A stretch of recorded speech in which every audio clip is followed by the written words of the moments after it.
Hey guys, in this video I'm going to show you how to counter the overpowered spray meta in Fortnite Chapter 3. So tip number 1. Preferably use brick as it's the sweet spot for extra hit points it has. This is to have more time to realize who is spraying you right after placing the build, while also your build's having reasonable hit points compared to wood, and you can still somewhat see through a fully built brick wall unlike metal. Tip 2. Do less edits on your builds to avoid getting sprayed. Do not make quick edits unless it is absolutely necessary.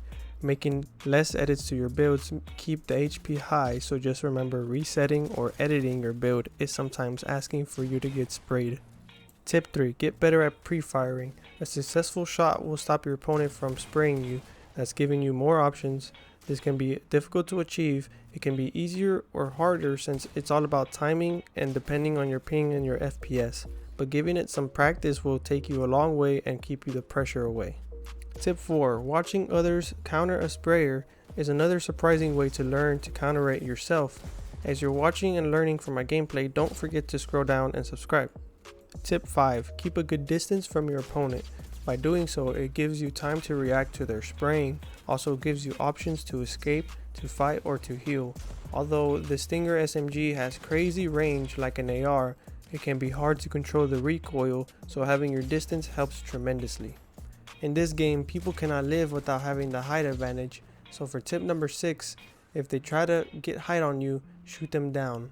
The new Stinger SMG and AR have a very fast fire rate, making it a viable option to shoot down. That being said, do not shoot down unless you absolutely have to. It's not the best option, but it can be done. Doing it with these fast firing weapons, you could actually catch your enemy by surprise. Okay, tip number 7, which is probably one of the most important tips I got on this video, and that is to stay boxed up. Now these new weapons, like I've said, have a very fast fire rate, which gives you minimal time to react.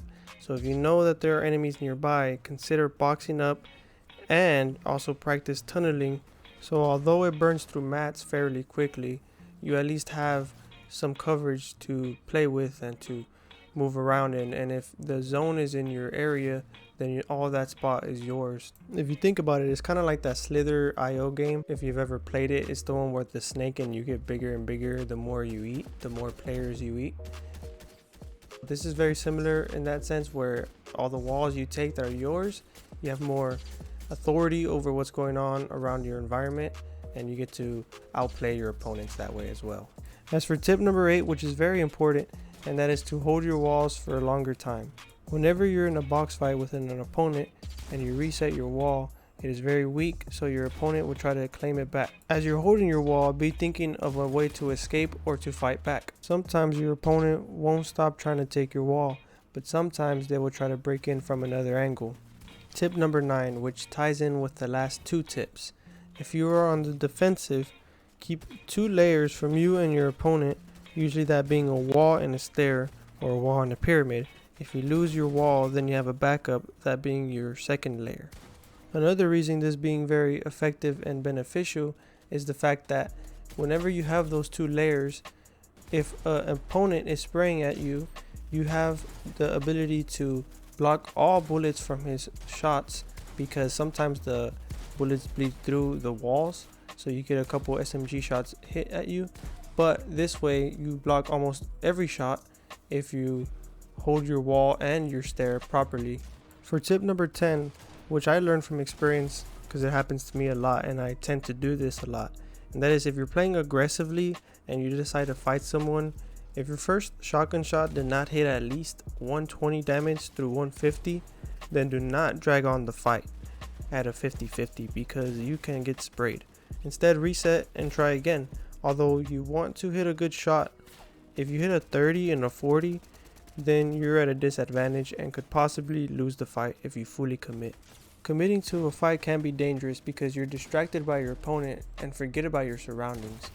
Similar to tunnel vision, where you do not know what's going on around you and you have one focus, that is to eliminate the enemy.